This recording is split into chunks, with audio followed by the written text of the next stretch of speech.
मेरे प्यारे दर्शक बंधुओं, आज हम चर्चा करने जा रहे हैं उस महान विभूति की जिसका नाम लेते ही श्रद्धा से सिर झुक जाता है और हृदय भक्तिभाव से भर उठता है।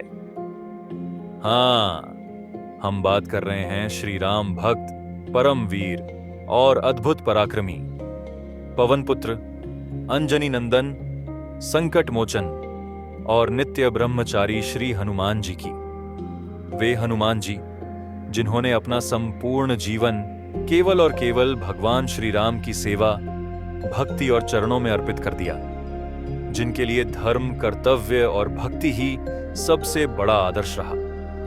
हनुमान जी ने कभी स्वयं के सुख या ऐश्वर्य की कामना नहीं की। उनकी आत्मा में केवल एक ही उद्देश्य था, राम काज करिबे को आतुर।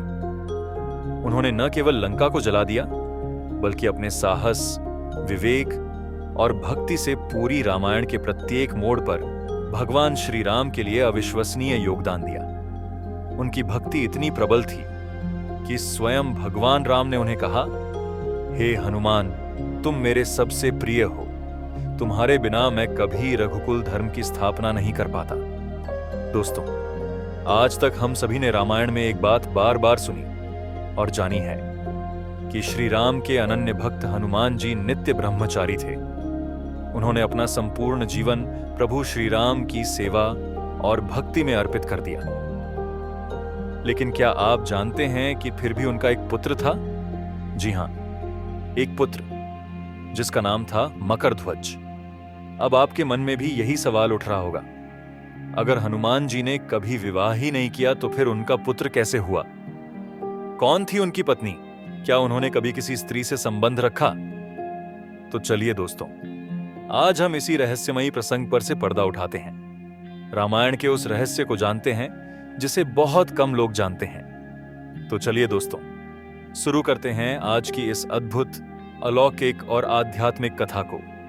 लेकिन उससे पहले, अगर आप भी प्रभु श्री राम के सच्चे भक्त हैं तो नीचे कमेंट बॉक्स में जोर से लिखिए जय श्री राम, और साथ ही हमारे चैनल अनंत ज्ञान सागर को सब्सक्राइब जरूर करें, जहां आपको मिलेंगी धर्म, भक्ति और ज्ञान से भरपूर अनमोल कथाएं। यह चैनल है उन सभी राम भक्तों का घर, जहां हर कहानी में बसी है श्रद्धा, हर शब्द में बसता है प्रभु का नाम। तो आइए दोस्तों, अब हम आरंभ करते हैं उस दिव्य कथा को जो न सिर्फ आपके मन को छू जाएगी, बल्कि हनुमान जी की महिमा का वो रहस्य खोलेगी जिससे बहुत कम लोग परिचित हैं। दोपहर का समय था।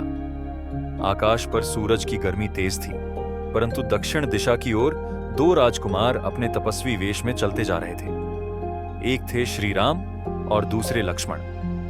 उनकी दृष्टि गंभीर थी और चाल में थकावट के साथ साथ आशा का संचार भी था। वे सीता माता की खोज में दक्षिण की ओर बढ़ते जा रहे थे। इन्हीं पथिकों की निगाह किष्किंधा के एक पर्वतीय वन में पहुंची, जहां सुग्रीव नामक वानर राजा अपने संकट से जूझ रहा था। सुग्रीव ने दूर से इन राजकुमारों को देखा तो संदेह में आ गया, कहीं ये बाली द्वारा भेजे कोई शत्रु तो नहीं। उसी समय सुग्रीव ने अपने सबसे विश्वास पात्र और बलवान सेवक हनुमान को बुलाया। हनुमान जी ब्राह्मण का रूप धारण कर उन राजकुमारों के पास पहुंचे और बोले, हे तपस्वियों, आप कौन हैं? इस वन में किस प्रयोजन से आए हैं? आपके नेत्रों में तेज है और चाल में वीरता है, फिर भी वेश तपस्वी का है। यह रहस्य क्या है? श्री राम मुस्कुराए। उनकी मधुर वाणी में उत्तर था, मैं अयोध्या का राम हूं, दशरथ का पुत्र। यह मेरा भ्राता लक्ष्मण है। मेरी पत्नी सीता का हरण राक्षस ने किया है, उसकी खोज में निकले हैं। हनुमान जी ने जब श्री राम का नाम सुना, उनके हृदय में कुछ अद्भुत हलचल हुई, जैसे कोई सुषुप्त प्रेम जाग उठा हो। उन्होंने तुरंत ब्राह्मण रूप त्याग कर अपने वानर स्वरूप में श्री राम के चरणों में गिरते हुए कहा, प्रभु, मैं तो केवल आपका सेवक हूं। यह मिलन मेरी कई जन्मों की तपस्या का फल है। श्री राम ने हनुमान को उठाया, उन्हें हृदय से लगाया। उस क्षण जैसे आत्मा और परमात्मा का मिलन हो गया। हनुमान जी की बुद्धिमत्ता से प्रभु इतने प्रभावित हुए कि लक्ष्मण से बोले, लक्ष्मण देखो, इस वानर की वाणी, इसे वेदों का भी ज्ञान है और विनम्रता इसकी आभा में चमक रही है। ऐसा दूत दुर्लभ होता है। इसी क्षण से हनुमान जी ने अपने जीवन का उद्देश्य बना लिया।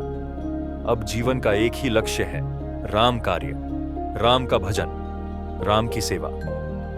पिछले अध्याय में हमने देखा कि हनुमान जी ने प्रभु श्री राम से प्रथम भेंट में ही अपने आप को पूरी तरह समर्पित कर दिया। अब उनका अगला कार्य था राम और सुग्रीव के बीच मैत्री का सेतु बनाना, जिससे दोनों को एक दूसरे का सहयोग प्राप्त हो। सुग्रीव अपने भाई बाली के अत्याचारों से पीड़ित था। वह अपने राज्य किष्किंधा से निष्कासित कर दिया गया था और अब अपने कुछ वफादार वानरों के साथ ऋष्यमूक पर्वत पर निवास कर रहा था। यह पर्वत बाली के श्राप के कारण उसके लिए वर्जित था, इसीलिए सुग्रीव वहां सुरक्षित था। हनुमान जी जानते थे कि राम और सुग्रीव एक दूसरे के सहायक बन सकते हैं। श्री राम को सीता माता की खोज में सहायता चाहिए और सुग्रीव को अपने राज्य को पुनः प्राप्त करने के लिए किसी वीर योद्धा का सहयोग। हनुमान जी ने योजना बनाई। वे श्री राम और लक्ष्मण को अपने कंधों पर बिठाकर ऋष्यमूक पर्वत ले गए। वहां पहुंचकर उन्होंने सुग्रीव से कहा, हे प्रभु सुग्रीव, जिन 2 राजकुमारों को तुमने देखा और जिनसे तुम्हें भय था, वे शत्रु नहीं हैं। वे स्वयं भगवान श्री राम और उनके भ्राता लक्ष्मण हैं। सुग्रीव संदेह में था, किंतु हनुमान की वाणी में ऐसा सत्य और निष्ठा था कि उसने सहर्ष कहा, यदि तुम कहते हो हनुमान, तो मैं उनसे मित्रता करने को तैयार हूं। हनुमान जी ने एक अग्नि की वेदी सजाई और उसके समक्ष दोनों को बिठाया। श्री राम और सुग्रीव ने अग्नि को साक्षी मानकर एक दूसरे से वचन लिया। श्री राम ने कहा, मैं तुम्हारी सहायता करूंगा, बाली से तुम्हें मुक्त करूंगा। सुग्रीव ने कहा, मैं तुम्हारी सीता माता की खोज में अपनी पूरी वानर सेना दूंगा। हनुमान जी की आंखें नम थीं। यह केवल 2 राजाओं की मैत्री नहीं थी, यह धर्म और सहयोग का बंधन था जो युगों तक आदर्श बना रहेगा। मैत्री का पहला फल, बाली की चुनौती। मैत्री होते ही सुग्रीव ने अपनी व्यथा कहनी शुरू की। उसने बताया कि बाली ने उसके साथ छल किया और उसकी पत्नी को भी छीन लिया। श्री राम ने उसे आश्वासन दिया, चिंता मत करो सुग्रीव, समय आने पर मैं बाली का अंत करूंगा। हनुमान जी की भूमिका यहां निर्णायक थी। अगर वे दोनों के बीच यह बंधन न कराते तो न राम को सेना मिलती, न सुग्रीव को राज्य।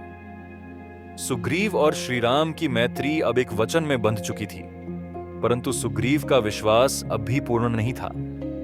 उसके मन में यह संशय था कि क्या श्री राम वास्तव में बाली जैसे प्रचंड और पराक्रमी योद्धा को मार पाएंगे।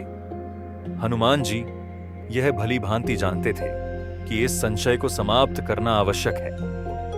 उन्होंने सुग्रीव से कहा, राजन, श्री राम कोई साधारण मानव नहीं, वे स्वयं धर्म के साक्षात अवतार हैं। आप बस उन पर विश्वास कीजिए। सुग्रीव को संतुष्ट करने के लिए हनुमान जी ने श्री राम से विनम्र निवेदन किया कि वे अपनी शक्ति का प्रदर्शन करें। श्री राम ने एक विशाल साल वृक्ष को एक ही बाण से भेद दिया। इतना ही नहीं, उनके बाण ने 7 वृक्षों को एक साथ भेद कर दिखाया। यह देख सुग्रीव की आंखें आश्चर्य से भर गईं और वह नतमस्तक हो गया। अब हनुमान जी ने पूरी योजना बनाई कि कैसे बाली को युद्ध के लिए उकसाया जाए। हनुमान जी ने सुग्रीव से कहा, राजन, आप बाली को युद्ध के लिए ललकारें। श्री राम पास में छिपे रहेंगे। जैसे ही बाली आप पर अत्याचार करेगा, श्री राम उसका वध कर देंगे। सुग्रीव को अब हिम्मत मिली। वह किष्किंधा गया और बाली को युद्ध के लिए ललकारा। युद्ध आरंभ हुआ। सुग्रीव और बाली दोनों की काया, रूप और बल लगभग एक समान थे। श्री राम पास के वृक्षों में छिपे खड़े थे, परंतु वे पहचान नहीं पाए कि इन दोनों में सुग्रीव कौन है। युद्ध में सुग्रीव पराजित होकर लौट आया। वह निराश था। हनुमान जी ने तुरंत उपाय किया। उन्होंने सुग्रीव के शरीर पर एक फूलों की माला पहनाई ताकि अगली बार श्री राम उसे पहचान सकें। अब दूसरा युद्ध हुआ। इस बार सुग्रीव माला धारण किए हुए था। जैसे ही बाली ने अत्याचार की सीमा पार की, श्री राम ने पेड़ों की ओट से अपने दिव्य बाण का संधान किया और बाली के वक्षस्थल को भेद दिया। बाली वहीं गिर पड़ा। मरते समय बाली ने श्री राम से पूछा, हे राम, तुमने मुझे छिपकर क्यों मारा? क्या यह धर्म है? श्री राम ने शांत और गंभीर वाणी में उत्तर दिया, हे बाली, तुमने अपने भाई की पत्नी को बलपूर्वक छीन लिया, अपने सगे भ्राता को राज्य से निकाल दिया, एक राजा होकर अधर्म किया। तुम्हारे जैसे व्यक्ति के लिए यही न्याय था। बाली मौन हो गया। उसे अपनी गलती का भान हुआ। उसने सुग्रीव को राज्य सौंप दिया और पुत्र अंगद को श्रीराम की सेवा में देने का वचन लिया। हनुमान जी ही थे जिन्होंने श्रीराम और सुग्रीव के बीच विश्वास का सेतु बनाया, रणनीति बनाई, पहचान का उपाय सुझाया, सुग्रीव का मनोबल बढ़ाया और सबसे बड़ी बात, उन्होंने धर्म की विजय के लिए चुपचाप अपनी भूमिका निभाई, बिना कोई श्रेय मांगे। बाली का वध हो चुका था। सुग्रीव अब किष्किंधा का राजा बन गया था और वर्षा ऋतु का समय भी बीत चुका था। प्रभु श्री राम की आंखें अब केवल एक ही दिशा में देख रही थीं, सीता माता की ओर। श्री राम ने सुग्रीव से वादा निभाने की बात कही। सुग्रीव ने तुरंत वानर सेना को 4 दिशाओं में सीता माता की खोज में भेजा।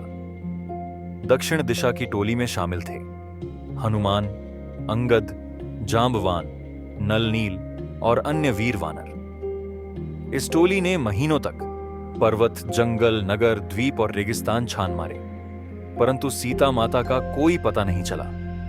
थकान और हताशा से वानर निराश होने लगे। उन्होंने भूख प्यास से व्याकुल होकर आत्मसमर्पण की बात भी सोची, परंतु तब हनुमान जी ने उन्हें धैर्य बंधाया। सुनो मित्रों, जब तक सांस है आशा है, और जब राम का कार्य हाथ में है तो असंभव भी संभव है। उसी समय वे एक गुफा में पहुंचे जहां एक तपस्विनी, स्वयं श्री राम की भक्तनी स्वयं प्रभा उन्हें मिली। उन्होंने बताया कि लंका नामक एक राक्षसी राज्य समुद्र पार दक्षिण दिशा में है, जहां रावण नामक राक्षस ने सीता को बंदी बना रखा है। यह सुनते ही वानर दल में उत्साह जागा, परंतु एक नई चुनौती सामने थी। समुद्र, विशाल, अथाह, अनंत। वानर दल चिंतित हो गया। यह समुद्र 100 योजन, लगभग 800 मील चौड़ा था। अब प्रश्न था, कौन लांघ सकता है इतना विशाल जल समुद्र? अंगद बोले, मैं 50 योजन तक जा सकता हूं, पर वापस नहीं लौट सकूंगा। नल नील बोले, हम भी कुछ योजन तक उड़ सकते हैं, पर इतने नहीं। सबकी निगाहें हनुमान जी पर आकर टिक गईं, पर हनुमान जी शांत बैठे थे।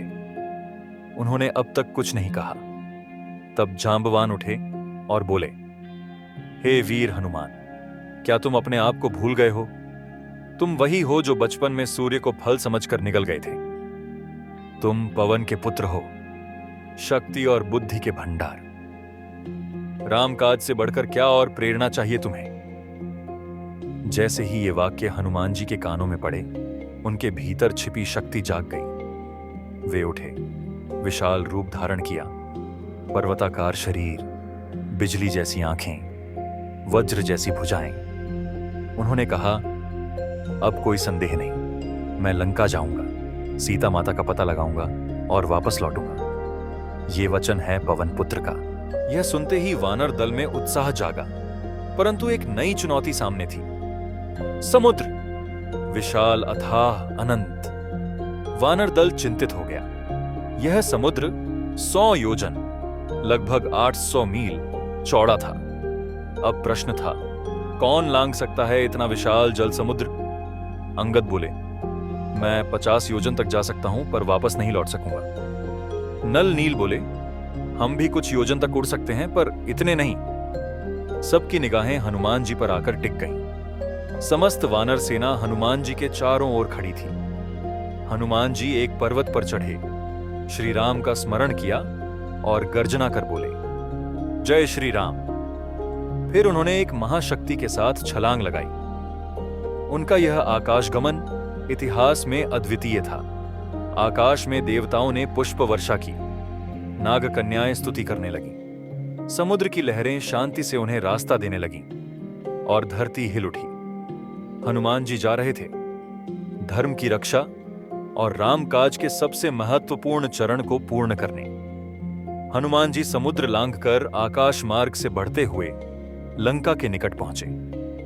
जैसे ही उनके पग लंका की सीमा पर पड़े, एक विशेष घटना घटी। लंका नगरी की रक्षक देवी लंकिनी ने उन्हें रोका। वह राक्षसी रूप में प्रकट हुई और कहा, हे वानर, यह रावण की लंका है, कोई भी बिना अनुमति प्रवेश नहीं कर सकता। हनुमान जी ने विनम्रता से उत्तर दिया, मैं कोई सामान्य वानर नहीं, रामदूत हूं। रावण ने धर्म के विरुद्ध जाकर सीता माता का हरण किया है, अब वह अधिक समय नहीं टिकेगा। लंकिनी क्रोधित हो गई और युद्ध करने लगी। हनुमान जी ने उसे हल्के से एक घूंसा मारा, जिससे वह धराशायी हो गई। उसने कांपती आवाज में कहा, पुरानी भविष्यवाणी सच हुई। कहा गया था कि जब कोई वानर मुझे पराजित करेगा, तब लंका का अंत निकट होगा। हे रामदूत, तुम धन्य हो। हनुमान जी ने उसका अभिवादन किया और रात्रि का समय देखकर लंका में प्रवेश कर गए। हनुमान जी ने लंका के महलों, सोने से सजे द्वारों, राक्षसों के भवनों और रक्षा प्रहरियों को चुपचाप देखा। वे नगर के हर कोने में सीता माता की खोज करते रहे। वे महलों में गए, मंदोदरी, त्रिजटा और अन्य राक्षसियों के कक्ष देखे, पर सीता माता का कहीं पता नहीं चला।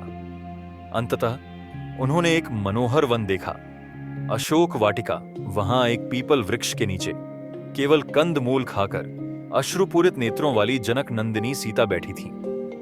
हनुमान जी का हृदय द्रवित हो गया। उन्होंने सोचा, ये अवश्य मेरी मां तुल्य सीता माता हैं। वे पास जाकर एक वृक्ष की डाल पर छिप गए। रावण वहां आया और सीता माता को धमकाने लगा, यदि 1 मास में तुम मेरी पत्नी नहीं बनी तो मैं तुम्हें मार दूंगा। सीता माता ने स्पष्ट कहा, हे राक्षस, मैं एक पतिव्रता नारी हूं। राम के सिवा कोई मेरा स्पर्श भी नहीं कर सकता। मेरा अंत हो जाए पर धर्म नहीं टूटेगा। रावण क्रोधित होकर चला गया। अब हनुमान जी धीरे धीरे नीचे उतरे और श्री राम का नाम जपते हुए बोले, माता, मैं रामदूत हूं। आपके स्वामी ने मुझे भेजा है। देखिए, यह आपकी मां का दिया हुआ चूड़ामणि है जो प्रभु ने मुझे सौंपा। सीता माता के नेत्रों से आंसू बहने लगे। उन्होंने चूड़ामणि को पहचाना और कहा, हनुमान, मेरे राम कैसे हैं? क्या वे बहुत दुखी हैं?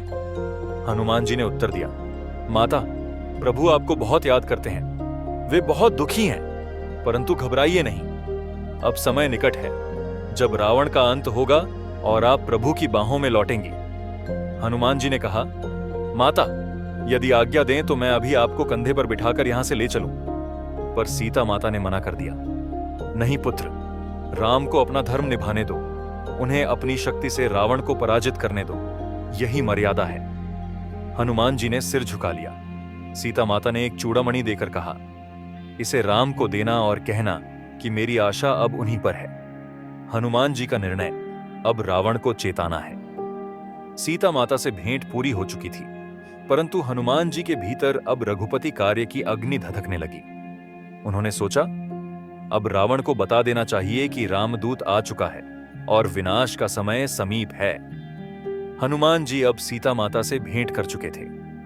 उनके मन में अब केवल एक ही भावना थी, रावण को प्रभु राम की शक्ति का एहसास कराना। उन्होंने निर्णय लिया कि अब लंका को एक चेतावनी देनी ही चाहिए। हनुमान जी ने सबसे पहले अशोक वाटिका में तबाही मचाई। वे वृक्षों पर चढ़ते, कूदते, उछलते, डालें तोड़ते और फलों को गिराते गए। उन्होंने वहां के राक्षसों को मार गिराया जो सीता माता को सताते थे। इससे रावण क्रोधित हो उठा और अपने सेनापति अक्षय कुमार, रावण का पुत्र, को हनुमान को पकड़ने भेजा। को देखकर इंद्रजीत ने ब्रह्मास्त्र का। अक्षय कुमार एक पराक्रमी राक्षस था, परंतु हनुमान जी की गति, शक्ति और चपलता के सामने टिक नहीं पाया। हनुमान जी ने उसे युद्ध में परास्त कर पृथ्वी पर पटक कर मार डाला।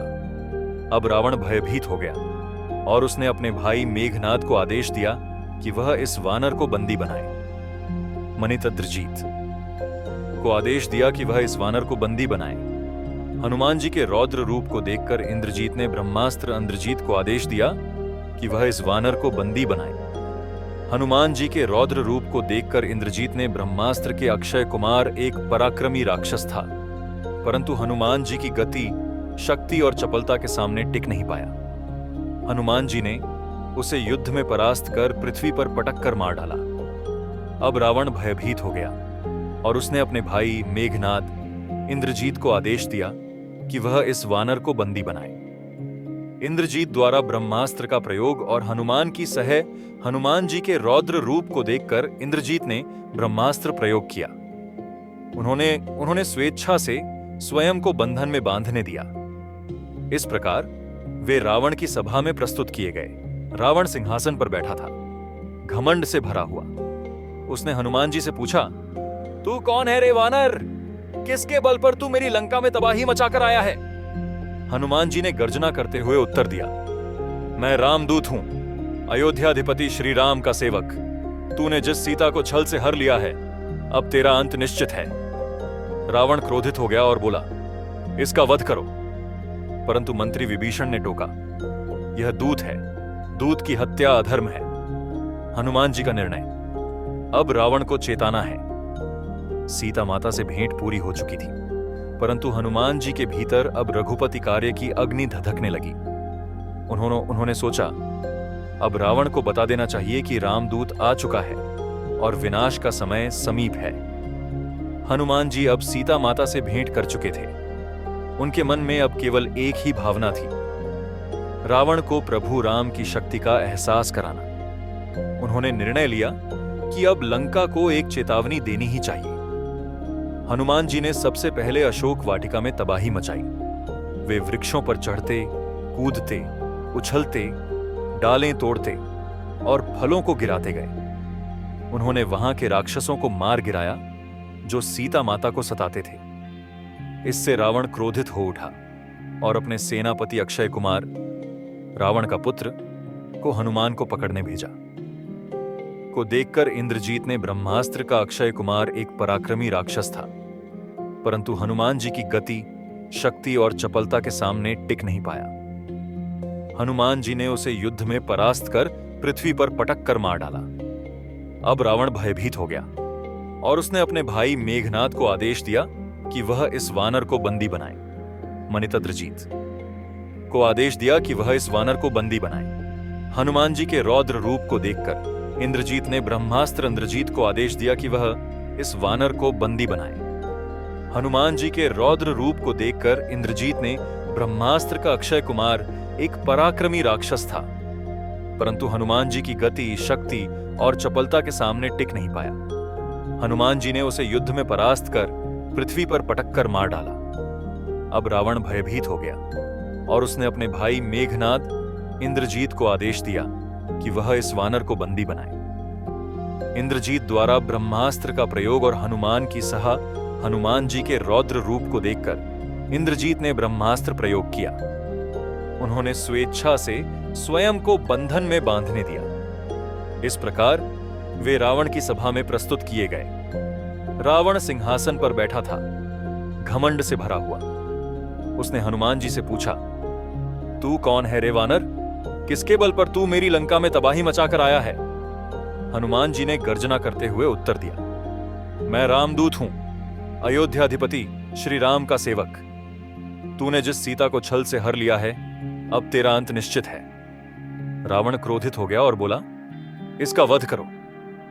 परंतु मंत्री विभीषण ने टोका, यह दूत है, दूत की हत्या अधर्म है। श्री राम ने पहले 3 दिन तक समुद्र से विनती की कि वह रास्ता दे दे जिससे सेना पार जा सके, पर जब समुद्र ने उत्तर न दिया तो श्री राम ने अपने बाण उठाए और समुद्र को सुखाने की तैयारी कर ली। तभी समुद्रदेव ने प्रकट होकर क्षमा मांगी और कहा, प्रभु, आपसे विनती है कि आप सेतु बनाएं जिससे संपूर्ण सेना सुरक्षित पार जा सके। श्री राम ने तुरंत नल और नील को सेतु निर्माण का कार्य सौंपा।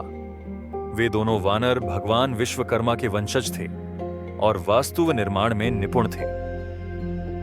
सेना के सभी वानर पत्थर तोड़ने, लाने और जल में रखने में लग गए। लेकिन पर्वत कौन लाए, भारी शिलाएं कौन उठाए, समुद्र में कौन ऊंचाई तक चढ़ चढ़कर उन्हें सजाए? इस कार्य के लिए आवश्यक था एक महाशक्तिशाली और अडिग योद्धा, और वह थे पवन पुत्र हनुमान। हनुमान जी ने पर्वतों से विशाल विशाल शिलाएं उठाईं। उनके कंधे पर कई कई वानर भी सहारे के लिए चढ़ जाते, फिर भी वे थकते नहीं थे। वे एक साथ कई मनों के पत्थर लेकर समुद्र की लहरों पर डालते। वह पत्थर जो किसी और के डालने पर डूब जाता था, हनुमान के जय श्री राम कहकर डालने से तैरने लगता। उन्होंने चढ़ चढ़कर पत्थरों को सजाया और सेना का मार्ग बनाना प्रारंभ कर दिया। वानरों ने देखा कि पत्थर तैरने लगे हैं। उन्होंने सोचा, यह तो चमत्कार है, लेकिन हनुमान जी जानते थे यह श्री राम नाम की शक्ति है। कुछ कथा कथन ये भी कहते हैं कि एक बार हनुमान जी ने परीक्षण करने के लिए एक पत्थर पर राम का नाम न लिखकर उसे फेंका और वह डूब गया। वे समझ गए, मैं नहीं, राम नाम ही तारणहार है। यह शिक्षा आज भी अमूल्य है। कार्य का फल अहंकार से नहीं, ईश्वर के नाम से होता है। सेतु निर्माण दिनों तक चलता रहा। हनुमान जी दिन रात बिना विश्राम केवल प्रभु की सेवा में लीन रहे। उनका शरीर थक सकता था, पर मन कभी थका नहीं। वह भक्ति का महासागर बन चुके थे। जब भी कोई वानर थक जाता, हनुमान जी उसे कंधे पर बिठा लेते और कहते, चलो भाई, रामकाज में समय नहीं खोना चाहिए। कुछ ही दिनों में 100 योजन लंबा और 10 योजन चौड़ा सेतु बन गया। अब समुद्र पर एक सीधा मार्ग था, राम सेतु, जो हनुमान, नल, नील और संपूर्ण वानर सेना की श्रम गाथा का प्रतीक है। सेना ने इस सेतु पर चढ़कर आगे बढ़ना प्रारंभ किया, रघुवीर श्री राम के नेतृत्व में, और सबसे आगे, सबसे ऊंचे पर्वत पर ध्वजा लेकर दौड़ते थे हनुमान जी। राम सेतु के निर्माण के बाद संपूर्ण वानर सेना श्री राम के साथ लंका पहुंच गई। लंका के द्वार पर युद्ध की हुंकार उठी और एक भीषण महासंग्राम की शुरुआत हुई। हनुमान जी युद्ध भूमि में अग्रणी योद्धा बने। उन्होंने लंका के राक्षसों को चकित कर देने वाली शक्ति दिखाई। उनकी हर छलांग से राक्षस गिरते, हर मुक्के से रथ टूटते, हर दहाड़ से सेना कांप उठती। हनुमान जी ने युद्ध में अनेक प्रमुख राक्षसों को पराजित किया। देवांतक, नरांतक, त्रिशिरा और महोदर जैसे बलवान योद्धा भी उनके सामने टिक न सके। अंगद और हनुमान जी की जोड़ी रावण की सेना पर वज्र की तरह गिरी।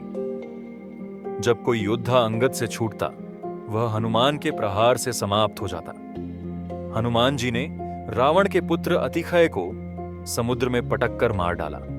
उनकी गति, उड़ान और आक्रमण सब कुछ अद्वितीय था। इधर युद्ध अपने चरम पर था, तभी रावण का सबसे बलशाली पुत्र मेघनाद, इंद्रजीत, रणभूमि में आया। उसने मायावी अस्त्रों का प्रयोग करते हुए लक्ष्मण जी पर शक्ति बाण चला दिया। लक्ष्मण युद्ध भूमि में मूर्छित होकर गिर पड़े। संपूर्ण वानर सेना शोक में डूब गई। श्री राम के नेत्रों में आंसू आ गए। राजवैद्य सुषेण को बुलाया गया। उन्होंने लक्ष्मण का परीक्षण कर कहा, इनके प्राण बच सकते हैं, परंतु तुरंत हिमालय पर स्थित द्रोणगिरी पर्वत से संजीवनी बूटी लानी होगी। वो औषधियां हैं, मृत संजीवनी, विशल्यकरणी, संधानकरणी और सौवर्णकरणी, लेकिन समय बहुत कम है। अब यह उत्तरदायित्व दिया गया हनुमान जी को। वे बिना रुके, बिना थके आकाश मार्ग से उड़ चले, सिर्फ एक ही भावना लेकर, रामकाज की देरी ना हो। वे हिमालय पहुंचे, पर वहां वे चारों औषधियां पहचान नहीं पाए। क्या करें? हनुमान जी ने सोचा, जब पहचान नहीं पा रहा तो पूरा पर्वत ही ले चलो। उन्होंने द्रोणगिरी पर्वत को उखाड़ लिया और आकाश मार्ग से लेकर युद्ध भूमि की ओर उड़ चले। आकाश में उनकी उड़ान से अंधकार छा गया। सभी प्राणी आश्चर्य से देखने लगे, कौन यह पर्वत लेकर उड़ रहा है? यह था राम भक्त हनुमान। हनुमान जी समय पर लौट आए। सुषेण वैद्य ने संजीवनी बूटी निकालकर लक्ष्मण जी को दी। कुछ ही क्षणों में लक्ष्मण जी आंखें खोलकर उठ बैठे। श्री राम ने हनुमान जी को गले लगाकर कहा, तुम न होते तो मैं अपने प्राणों से भी प्रिय भ्राता को खो देता। हनुमान, तुम केवल वानर नहीं, तुम मेरे जीवन के आधार हो। अब रावण भयभीत हो गया था। उसने देखा जिस सेना में हनुमान जैसा योद्धा हो जिसे मृत्यु भी न रोक सके, उस सेना को कोई पराजित नहीं कर सकता। रावण ने युद्ध के लिए संपूर्ण शक्ति झोंक दी। उसके पास मायावी अस्त्र थे, अमोघ शक्तियां थीं, परंतु श्री राम के पास था धर्म और राम भक्त हनुमान जैसा सेवक। जब रावण ने अनेक राक्षसी शक्तियां प्रयोग की, हनुमान जी ने कई बार श्री राम और लक्ष्मण के प्राणों की रक्षा की।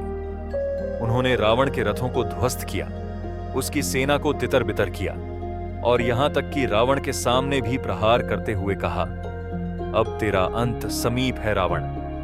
जिस स्त्री को तूने छल से छीना, अब उसी के चरणों में तेरा घमंड चूर होगा। श्री राम और रावण के बीच भीषण युद्ध हुआ।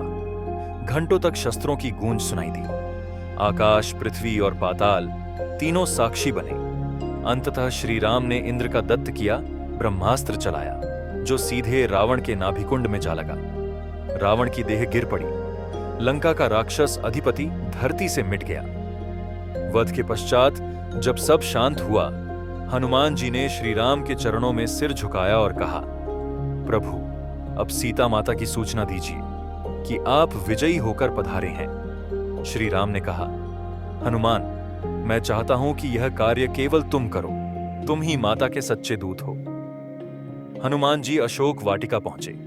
उन्होंने विनम्रता से सीता माता के समक्ष जाकर कहा, माते, अब शोक त्यागिए। प्रभु श्री राम ने रावण का वध कर दिया है। लंका मोह से अब मुक्त है। सीता माता की आंखों से अश्रुधारा बहने लगी। उन्होंने कहा, हनुमान, तुम न होते तो क्या मेरा उद्धार संभव था? तुम्हारे जैसा कोई दूसरा नहीं। श्री राम ने रावण के भाई विभीषण को लंका का राजा घोषित किया। हनुमान जी ने राज्याभिषेक की व्यवस्था में भी बड़ी निष्ठा से सेवा दी। वे सिंहासन सजाने से लेकर उत्सव की तैयारियों में आगे रहे। उनकी यही सेवा भावना उन्हें सबका प्रिय बना देती है। अंततः श्री राम और सीता माता का पुनर्मिलन हुआ। हनुमान जी दूर खड़े नम आंखों से यह दृश्य देख रहे थे। श्री राम ने उन्हें पास बुलाकर कहा, हनुमान, आज जो सुख मुझे मिला है वह तुम्हारे कारण है। मेरे जीवन की सबसे बड़ी विजय, मेरी सीता, तुम्हारी भक्ति की देन है। हनुमान जी ने हाथ जोड़कर कहा, प्रभु, यदि मुझे कुछ वरदान देना ही है तो इतना दीजिए, जहां जहां आपका नाम लिया जाए वहां वहां मेरा भी नाम स्मरण हो। श्री राम बोले, हनुमान, तुम अमर हो। जहां राम कथा होगी वहां तुम अनिवार्य रूप से उपस्थित रहोगे। तुम्हारा यश तीनों लोकों में गूंजेगा। लंका दहन, सेतु निर्माण और राम रावण युद्ध के भीषण संग्राम के पश्चात जब रावण का अंत हुआ तो प्रभु श्री राम ने सीता माता को मुक्त किया। लेकिन अभी भी एक संकट शेष था। रावण का मायावी भाई महिरावण, जो पाताल लोक का अधिपति था, उसने छल से श्री राम और लक्ष्मण को बंदी बना लिया और उन्हें पाताल ले गया, जहां वह उनका बलिदान करने की तैयारी में था। जब यह समाचार लंका में पहुंचा तो पूरा वानर दल चिंतित हो गया। सभी की आशा थी, हनुमान, प्रभु श्री राम के सबसे प्रिय, निष्ठावान और अडिग सेवक। हनुमान जी ने तुरंत पाताल में प्रवेश करने का मार्ग ढूंढा। उन्हें एक सुरंग मिली जो धरती को चीरती हुई पाताल तक जाती थी। वे गरजते हुए नीचे उतरे। नेत्रों में अग्नि थी, हृदय में प्रभु के लिए भक्ति। पाताल के मुख्य द्वार पर एक दिव्य तेजस्वी योद्धा खड़ा था। उसका शरीर हनुमान जी की भांति विशाल और मजबूत था, नेत्रों में तेज था और उसके हाथ में गदा थी।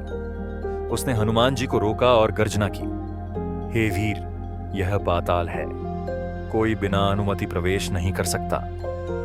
हनुमान जी ने आश्चर्य से पूछा, तू कौन है जो मुझ जैसे को रोक रहा है? उत्तर मिला, मैं हूं मकरध्वज, पाताल का रक्षक, और मैं तुम्हारा पुत्र हूं। हनुमान जी स्तब्ध रह गए। उन्होंने सोचा, मैं तो जीवन भर ब्रह्मचारी रहा, फिर यह पुत्र कैसे? उन्होंने गंभीर स्वर में पूछा, क्या तेरा यह कहना मिथ्या है? मुझे कभी किसी स्त्री का स्पर्श तक नहीं हुआ, फिर तू मेरा पुत्र कैसे? मकरध्वज ने हाथ जोड़कर निवेदन किया, पिताश्री, सुनिए मेरी उत्पत्ति की कथा। जब आपने लंका दहन किया था और समुद्र से वापस लौटे, तब आपने समुद्र में डुबकी लगाई थी। आपके शरीर से निकले पसीने की एक बूंद समुद्र में गिरी। उसे एक मकरिणी, विशाल मछली, जल प्राणी ने निगल लिया। उसी मकरिणी के गर्भ से मैं उत्पन्न हुआ। फिर पाताल लोक में मुझे नागराज वासुकी ने पाला और युद्ध विद्या सिखाई। महिरावण ने मुझे पाताल के द्वार की रक्षा हेतु नियुक्त किया। हनुमान जी ने ममता से कहा, पुत्र, मुझे प्रभु श्री राम की रक्षा करनी है, मुझे भीतर जाना होगा। मकरध्वज बोला, पिताश्री, मेरा धर्म है पाताल की रक्षा करना। यदि आप भीतर जाना चाहें तो आपको मुझसे युद्ध करना होगा। अब वहां युद्ध हुआ। एक ओर पिता हनुमान, दूसरी ओर पुत्र मकरध्वज। गदा, मुक्के, अस्त्र शस्त्र से घमासान युद्ध हुआ। अंततः हनुमान जी ने पुत्र को पछाड़ दिया, परंतु मकरध्वज की वीरता से गदगद हो गए। हनुमान जी भीतर पहुंचे। उन्होंने अहिरावण और महिरावण को यज्ञ वेदी पर श्री राम लक्ष्मण को बलिदान देने से पहले ही मार डाला। प्रभु की रक्षा हुई। हनुमान जी ने पाताल को मुक्त किया और पुनः राम लक्ष्मण को सुरक्षित बाहर लाए। जब सब शांत हुआ, हनुमान जी ने अपने पुत्र से कहा, तू सच्चा रक्षक है, सच्चा धर्मपालक। मैं तुम्हें आशीर्वाद देता हूं। आज से तू पाताल का राजा होगा। राम जी ने भी मकरध्वज को अपना आशीर्वाद दिया। चलते समय मकरध्वज ने हनुमान जी के चरणों को छुआ। हनुमान जी ने उसे गले लगाया। नेत्रों से अश्रुधारा बह निकली।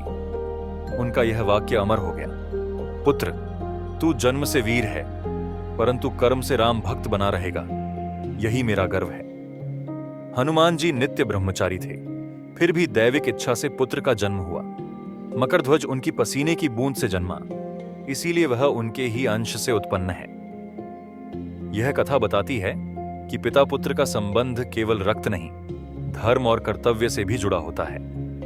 हनुमान जी का पुत्र मकरध्वज आज भी कुछ स्थानों पर पूजनीय देवता माने जाते हैं। मेरे प्यारे साथियों, आपको यह कथा कैसी लगी? हमें कमेंट करके जरूर बताइए। आपकी प्रतिक्रिया ही हमारे लिए सबसे बड़ा आशीर्वाद है। और अगर आप हनुमान जी के सच्चे भक्त हैं तो कमेंट में जोर से लिखिए, जय बजरंगबली। आपके इन शब्दों से ही भक्ति की शक्ति और श्रद्धा की गूंज दूर दूर तक फैलती है। साथ ही अगर आपको हमारी यह प्रस्तुति पसंद आई हो तो कृपया हमारे चैनल एन ज्ञान सागर को सब्सक्राइब अवश्य करें। यही आपका प्रेम और समर्थन हमें और भी सुंदर आध्यात्मिक कथाएं लाने की प्रेरणा देता है। आपका बहुत बहुत धन्यवाद। बोलिए संकटमोचन हनुमान जी महाराज की जय।